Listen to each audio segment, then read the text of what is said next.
ভাতের মধ্যে বাটি দিয়ে ইলিশ ভাপা করব। এই যে ইলিশ মাছ নিয়েছি কেটে ধুয়ে, আর এখানে নিয়েছি সর্ষে আর কাঁচা লঙ্কা বাটা। এই চামচে 2 চামচ সর্ষে, কাঁচা লঙ্কা বেটে নিয়েছি 4টে, আর এখানে 2টো কাঁচা লঙ্কা। এবার মাছটাতে নুন দেবো, তারপরে হলুদ, সর্ষে কাঁচা লঙ্কা বাটাটা দিয়ে দেবো এর মধ্যে। এবার সর্ষের তেল দেবো, দিয়ে এগুলো মাখবো, মাছটা মেখে নেব।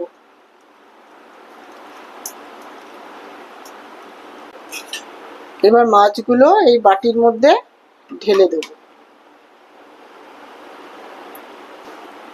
এবার ওপর দিয়ে একটু কাঁচা সর্ষের তেল আবার ছড়াবো। কাঁচা লঙ্কা 2টো দিয়ে দেবো, দিয়ে ঢাকা দিয়ে রেখে দেবো। ভাতটা হয়ে গেছে। এবার গরম ভাতের মধ্যে এই মাঝখানটায় বাটিটা দিয়ে দেবো, দিয়ে চাপা দিয়ে দেবো। এবার ঢাকনাটা আটকে দেবো, আর এর মধ্যে একটা ভারী থালা দিয়ে দেবো, যাতে কোনো রকম ভাবে হাওয়াটা না বেরোয়। 2 ঘন্টা পর এবার ঢাকাটা খুলবো।